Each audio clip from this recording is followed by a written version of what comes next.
Hi ನಮಸ್ತೆ. Current affair ವಿಶೇಷ ನೇರ ಪ್ರಸಾರದ ಕಾರ್ಯಕ್ರಮದಲ್ಲಿ ಮತ್ತೊಮ್ಮೆ ಸ್ವಾಗತ. ನಾನು ಶ್ರೀಕಾಂತ್ ಶೆಟ್ಟಿ. ಮೊದಲಿಗೆ ನಾವು ಚರ್ಚೆಯನ್ನು ಮಾಡಬೇಕು ಇವತ್ತು ಬಹಳ ಪ್ರಮುಖವಾಗಿ ಕರಾವಳಿ ಭಾಗದಲ್ಲಿ ತಲೆ ಎತ್ತುತ್ತಾ ಇರತಕ್ಕಂಥ ಹೊಸ ಹೆಸರನ್ನ ಹೊಸ ವಿಪತ್ತುಗಳನ್ನು ಎದುರು ತರ್ತಾ ಇರತಕ್ಕಂಥ ಕಂಪನಿಗಳ ಬಗ್ಗೆ. ಬಹಳ ಪ್ರಮುಖವಾಗಿ ಕರಾವಳಿ ಭಾಗದಲ್ಲಿ ದಿನಕ್ಕೆ ಒಂದರಂತೆ ಕಂಪನಿಗಳ ಹೆಸರು ಕೇಳಿ ಬರ್ತಾ ಇದೆ. ಅದರಲ್ಲೂ ಕೈಗಾರಿಕೆಗಳು ವಿಶೇಷವಾಗಿ ಕರಾವಳಿಯ ಮೇಲೆ ತನ್ನ ದೃಷ್ಟಿಯನ್ನು ನೆಟ್ಟಿರುವಂಥದ್ದು.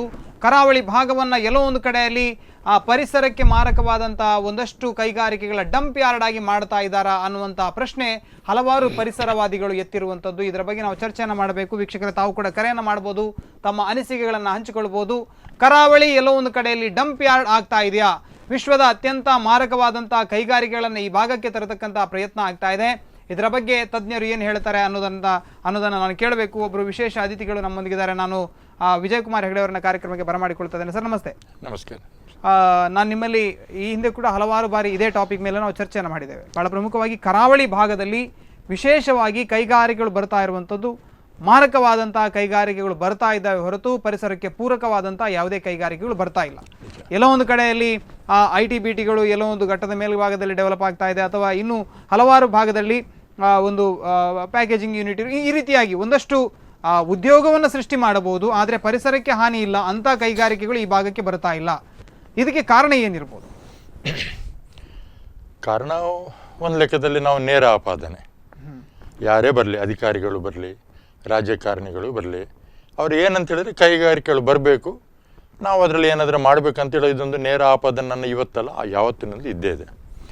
ಇಲ್ಲಿ ನಾವು ಭೌಗೋಳಿಕವಾಗಿ ನಮ್ಮ ಕರಾವಳಿ ಅವಿಭಜಿತ ದಕ್ಷಿಣ ಕನ್ನಡ ಜಿಲ್ಲೆಯಲ್ಲಿ ನಮ್ಮಲ್ಲಿ ಪರಿಸರ ಯಾವ ರೀತಿ ಇದೆ, ಆ ಪರಿಸರಕ್ಕೆ ಸಂಬಂಧಪಟ್ಟ ಇಂಡಸ್ಟ್ರಿಗಳು ಯಾವುದು ಬರಬೇಕು, ಅದರ ಸಾಧಕ ಬಾಧಕ ಏನು, ಅದಕ್ಕೆ ಸಂಬಂಧಪಟ್ಟ ಎಲ್ಲ ವಿಚಾರವನ್ನು ಸ್ಟಡಿ ಮಾಡಿ ನಾವು ಒಂದು ಇಂಡಸ್ಟ್ರಿಯನ್ನು ತರುವಂಥದ್ದು ಒಂದು ನಿಯಮ. ಅದು ಪ್ರಜಾಪ್ರಭುತ್ವ ವ್ಯವಸ್ಥೆ ಅಡಿಯಲ್ಲಿ ಅದೊಂದು ನಿಯಮ. ಇಲ್ಲಿ ನಮ್ಮಲ್ಲಿ ಏನಾಗಿದೆ ಅಂತ ಹೇಳಿದ್ರೆ, ಈಗ ನದಿ ತಿರುಗು ಯೋಜನೆ ಮಾಡಿದ್ದಾರೆ. ನದಿ ತಿರುಗು ಯೋಜನೆ ಮಾಡಿದ ತಕ್ಷಣ ಇಲ್ಲಿ ಏನಾಗ್ತದೆ, ನದಿ ತಿರುಗು ಯೋಜನೆ ಅದಕ್ಕೆ ಸಂಬಂಧಪಟ್ಟ ಅಧಿಕಾರಿಗಳು, ಪ್ರಿನ್ಸಿಪಲ್ ಸೆಕ್ರೆಟರಿ ಲೆವೆಲ್ನಲ್ಲಿ ಸಂಬಂಧಪಟ್ಟ ಮಿನಿಸ್ಟ್ರಿಗಳು ಅವ್ರು ಏನು ತೀರ್ಮಾನ ಮಾಡ್ತಾರೆ ಅದೇ ಫೈನಲ್. ಇದು ಪ್ರಜಾಪ್ರಭುತ್ವಕ್ಕೆ ಮಾರಕ. ಈಗ ಯಾವುದು ಬರಲಿ, ಈಗ ನೋಡಿ ಮೋದಿಜಿಯವರ ಒಂದು ಗೌರ್ಮೆಂಟ್ ಮೆಜಾರಿಟಿ ಇದೆ. ಹಾಗಂತ ಹೇಳಿದ್ರೆ ಹಾಗೆ ನಮ್ಮ ದೇಶವನ್ನು ಮಾರಿದ್ರು ಮೆಜಾರಿಟಿ ಇದೆ ಅಂತ ಹೇಳಿದ್ರೆ ದೇಶವನ್ನು ಮಾರ್ಲಿಕ್ಕೆ ಆಗ್ತದಾ? ಆಗುದಿಲ್ಲ. ಏನು ಮಾಡಬೇಕು, ಪ್ರಜಾಪ್ರಭುತ್ವ ವ್ಯವಸ್ಥೆ ಅಡಿಯಲ್ಲಿ ಹಾಗೆ ಅಂತ ಹೇಳಿದ್ರೆ ಅವರ ಪಕ್ಷಕ್ಕೆ ಸಂಬಂಧಪಟ್ಟದ್ದು MLAಗಳಾಗಲಿ MP ಗಳಾಗಲಿ ಅವರವರ ಕ್ಷೇತ್ರದ ಜನರ ಅಭಿಪ್ರಾಯವನ್ನು ಕ್ರೋಢೀಕರಿಸಿ ಇದ್ರ ಬಗ್ಗೆ ಸಾಧಕ ಬಾಧಕ ಚರ್ಚೆ ಮಾಡಿ ಅವರು ಆ ರಿಪೋರ್ಟನ್ನು ತಗೊಂಡು ಹೋಗ್ಬೇಕು. ಇದು ನನ್ನ ಮೋದಿ ಚರ್ಚೆ ಆಗಬೇಕು, ಅದರ ಮೇಲೆ ಚರ್ಚೆ ಆಗಿ ಕ್ಯಾಬಿನೆಟ್ ಅಲ್ಲಿ ಪಾಸ್ ಆಗಬೇಕು. ಇಲ್ಲಿ ಈ ಭಾಗದ ಏನ್ ಮಾಡ್ತಾರೆ, MLAಗಳು MP ಗಳು ಏನ್ ಮಾಡ್ತಾರೆ, ಇಲ್ಲ ನಂದು ಅದಕ್ಕೆ ಒಪ್ಪಿಗೆ ಇದೆ. ಯಾರ ಪರ್ಮಿಷನ್ ಕೇಳಿದ್ದಾರೆ ಇವರು? ಪ್ರಜಾಪ್ರಭುತ್ವ ವ್ಯವಸ್ಥೆಯಲ್ಲಿ ಯಾರೇ ಒಬ್ಬರು MLA MP ಗಳಾಗ್ಲಿ ಒಂದು ದೊಡ್ಡ ಒಂದು ಮಟ್ಟದಲ್ಲಿ ಒಂದು ಏನಾದರೂ ಬದಲಾವಣೆ ಮಾಡಬೇಕು ಏನ ಮಾಡೋ ಸಂದರ್ಭದಲ್ಲಿ ಅವರು ಅವರವರ ಕ್ಷೇತ್ರದ ಜನರ ಅಭಿಪ್ರಾಯವನ್ನು ಕ್ರೋಢೀಕರಿಸಲೇಬೇಕು. ಇದನ್ನು ನಾವು ಮಾಡಿದಂಥ ತಪ್ಪು. ಅದರಿಂದಾಗಿ ಈಗ ನಾನು ಅಧಿಕಾರಿಗಳ ಮೇಲೆ ರಾಜಕಾರಣ ಮೇಲೆ ಬ್ಲೇಮ್ ಹಾಕುದಿಲ್ಲ. ಈಗ ನಾನು ಬ್ಲೇಮ್ ಹಾಕುದು ಜನಸಾಮಾನ್ಯ. ಜನರು ಸರಿ ಇಲ್ಲ ಅಂತ ಹೇಳಿದ್ದೇನೆ. ಎಲ್ಲೊಂದು ಕಡೆಯಲ್ಲಿ ಜನರು ತನ್ನದ ಒಂದಷ್ಟು ತಪ್ಪುಗಳನ್ನು ಮಾಡಿದ್ದಾರೆ. ಒಂದು ಸ್ವಲ್ಪ ಪರಿಹಾರದ ಆಸೆಗೆ ಬೇಕಾಗಿ, ಸ್ವಲ್ಪ ಒಂದಷ್ಟು ಹಣದ ಆಸೆಗೆ ಬೇಕಾಗಿ ತಮ್ಮ ಭೂಮಿಯನ್ನ ಕೊಡ್ತಾ ಇದ್ದಾರೆ ಚಿಲ್ಲರೆ ರೇಟಿಗೆ. ಹಾಗಾಗಿ ಈ ರೀತಿಯ ಕೈಗಾರಿಕೆಗಳು ಬರ್ತಾ ಇವೆ. ಎಲ್ಲೊಂದು ಕಡೆಯಲ್ಲಿ ಜನರು ಕೂಡ ತಮ್ಮ ಪರಿಸರದ ಬಗ್ಗೆ ಅಥವಾ ಮುಂದಿನ ಪೀಳಿಗೆಯ ಬಗ್ಗೆ ಆಲೋಚನೆಯನ್ನು ಹೊಂದಿಲ್ಲ. ಇಲ್ಲ, ಅದು ಸ್ವಾರ್ಥಿಗಳಾಗ್ತಾ ಇದ್ದಾರೆ. ಇಲ್ಲ, ಅದು ತಪ್ಪಾಗ್ತದೆ. ಇಲ್ಲಿ ಏನಂತ ಹೇಳಿದ್ರೆ, ಈಗ ಯಾವುದೋ ಒಂದು ಇಂಡಸ್ಟ್ರಿ ಬರ್ಸಿದ್ರೆ ಪಕ್ಕದ ನಂದೇ ಒಂದು ಜಾಗ ಇದೆ ಲೆಕ್ಕ. ಒಂದು ಊರಿನಲ್ಲಿ 100ಕ್ಕೆ 100 ಜನರು ಕೂಡ ಒಂದು ಕೈಗಾರಿಕೆಗೆ ವಿರೋಧ ಮಾಡಿದಂತಹ ದಾಖಲೆಗಳಿದೆಯಾ?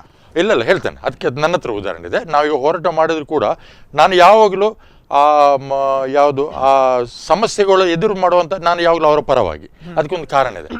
ಉದಾಹರಣೆಗೆ ನಂದೇ ಒಂದು ಜಾಗ ಇದೆ, ಅದು ಒಂದಷ್ಟು ಜಾಗ ಇದೆ, ಅದು ಇಂಡಸ್ಟ್ರಿ ಬರ್ತದೆ. ಇಂಡಸ್ಟ್ರಿ ಬರುವಾಗ ನಾನು ಅದನ್ನು ಬರ್ತದೆ, ನಾನು ಅದು ಹೋರಾಟ ಮಾಡ್ಲಿಕ್ಕೆ ಆಗುದಿಲ್ಲ. ಹೋರಾಟ ನಾವು ಮಾಡೋದು ಯಾವಾಗ ನನಗೆ ಅಲ್ಲಿ ಸಮಸ್ಯೆ ಇಲ್ಲಂದಾಗ ನಾನು ಹೋರಾಟ ಮಾಡ್ತೇನೆ. ನನಗೆ ಅದು ಜಾಗ ಮಾರಬೇಕು, ಯಾವುದೋ ಒಂದು ನನಗೆ ಪರಿಹಾರ, ನಾವು ಇರುವವರಲ್ಲ, ಏನೋ ಇರ್ಬೋದು ಅಂತ ಹಲವಾರು ಕಾರಣ ಜಾಗ ಮಾರ್ತಾರೆ. ಇದು ಪ್ರಶ್ನೆ ಅದಲ್ಲ. ಇಲ್ಲಿ ಪ್ರಶ್ನೆ ಬರೋದು ಏನಂತ ಹೇಳಿದ್ರೆ, ನೀವು ಒಂದು ಜಾಗವನ್ನು ಕೊಡ್ತೀರಿ ಅಂತ ಹೇಳುವಾಗ ನೀವು ಅದನ್ನ ಕ್ರಮಬದ್ಧವಾಗಿ ಮಾಡಿದ್ದೀರು ಅಂತ ಹೇಳುವಂತಹದ್ದು ಒಂದು ಹಂತ. ಈಗ ನೋಡಿ, ನಿಡ್ಡೋಡಿಯಲ್ಲಿ ಈಗ ವಿದ್ಯುತ್ ಉಷ್ಣ ಘಟಕಕ್ಕೆ ಬರ್ಲಿಕ್ಕೆ ಅಲ್ಲಿ ರೆಡಿ ಆಗಿದೆ. ಒಂದು ಹಂತದಲ್ಲಿ ಎಲ್ಲರೂ ಡೈಲಾಗ್ ಹೊಡೆದಿದ್ದು ನನ್ನ ಪ್ರಾಣ ಮೇಲೆ ಹೋಗಲಿ, ನನ್ನ ಜೀವದ ಮೇಲೆ ಹೋಗಲಿ, ನನ್ನನ್ನು ಕೊಂದವರು ಮಾಡಬೇಕು, ಇಲ್ಲದೆ ನಾನು ಬಿಡುದಿಲ್ಲ ಅಂತೇಳಿ.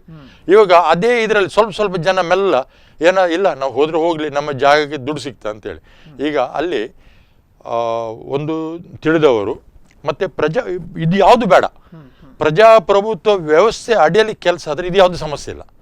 ಪ್ರಜಾಪ್ರಭುತ್ವ ವ್ಯವಸ್ಥೆ ಅಡಿಯಲ್ಲಿ ಅಂದರೆ ಏನು?